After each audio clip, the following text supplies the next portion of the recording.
So I'm very excited that today we have Dr. Carol Currier with us to talk about her book, 30 Days with the Sages, because anytime I have a conversation with Carol, I walk away just feeling just wisdom. I'm like a blanket of wisdom, that I'm wearing a blanket of wisdom, that I've learned something.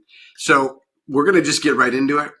Carol, thanks for being here. And you know what? Just for those people that don't know about you, tell us a little bit about your background and your book. Let's start with your background. Well, my background is in 1969. I made a decision that I was not going to get out of bed until I wanted wisdom. In the morning, before I got up, I wanted wisdom more than my next breath of air. And so that became like a spiritual restriction, a spiritual discipline for me. And I continue to this present day to put wisdom as the highest priority, the thing that I wanted more than anything else. And I use that desire like a vessel to contain the wisdom. And I would say things like, I want wisdom. And if you allotted me wisdom, Creator, yesterday, and I didn't receive it all, I want it today. If somebody else got allotted wisdom and they didn't want it all, I want it. I want it. If somebody received a little bit and it splashed off them, I want the splash off. So that's kind of that's my relationship to wisdom. And I've been a student of Mishay, which is the book of Proverbs by Solomon. I've been a student of Currier, but I'm the type of person that I don't know it unless I live it. So every year I take a wisdom principle and I try to live it with my whole heart that entire year. So that's another aspect. Now, in the meantime, I've been a physician. I teach in my local Hebrew school, in my synagogue. I've board specialized in certain things, and currently I'm especially active in environmental medicine, preventive medicine, and addiction medicine. So that's kind of, and I live in Virginia with two dogs, and it's I don't want to say it's fascinating to me that my two closest friends have four paws and fur, but that's the way it's worked out. A lot of people have that. You know, a lot of people, their closest friends have furs and paws, so that's fantastic. What motivated you to create the book 30 Days with the Sages? What was the impetus behind you wanting to take what you've learned and put it into a format where other people can utilize it? I thought how wonderful it would be if people spent a month, day by day, with sages they were like the celebrities, the rock stars, the most important people in their era were sages. Well, we don't live in that era anymore. I wouldn't say that our celebrities distinguish themselves as the wisest people in our day. I mean, no, everything they said, you could take it to the bank. They held one another to such a high standard.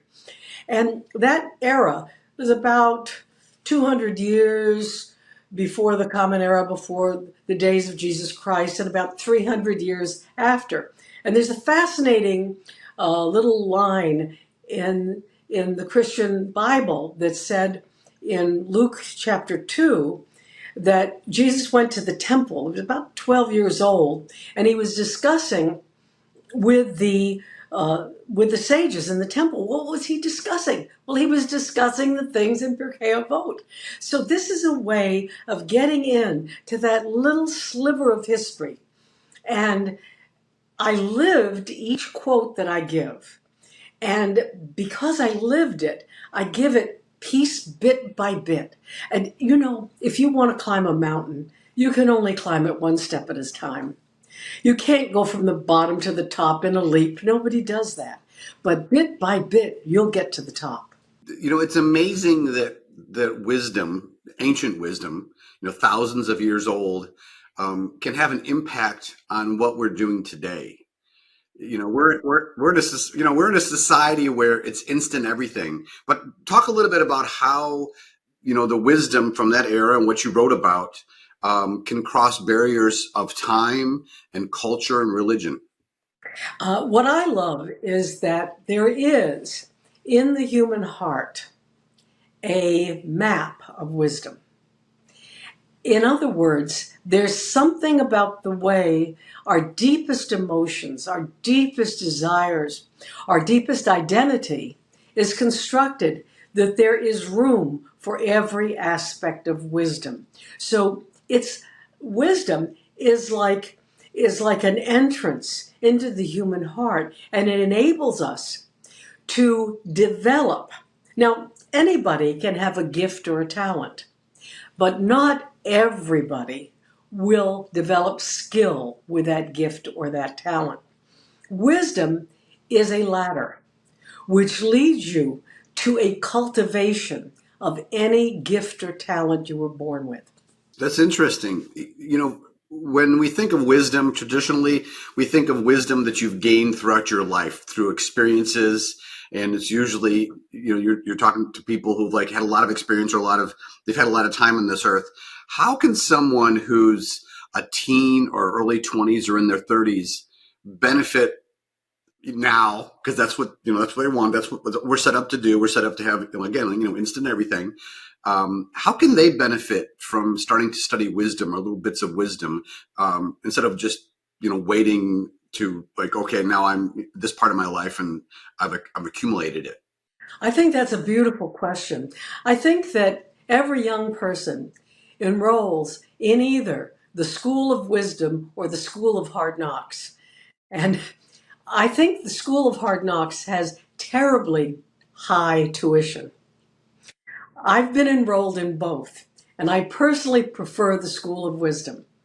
When, as a young person, you start to look through the glasses of wisdom, you have a different perspective on life, and you have an assistance with choices that is impeccable.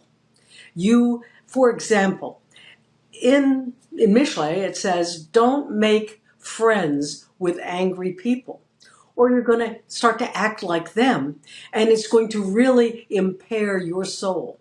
It's going to trip you up. It's going to be a problem. Well, there are a lot of angry people. We celebrate anger in our society. Oh, you've got to vent it. No, you don't. You need to restrict it, because you'll say things that will harm friendships. You'll say things that will box you in later. So here is an example of where you can make a choice. You can have association, but you don't have to have a close friendship. It's a way of kind of guiding you to choices that 10 years down the road will bring life instead of death.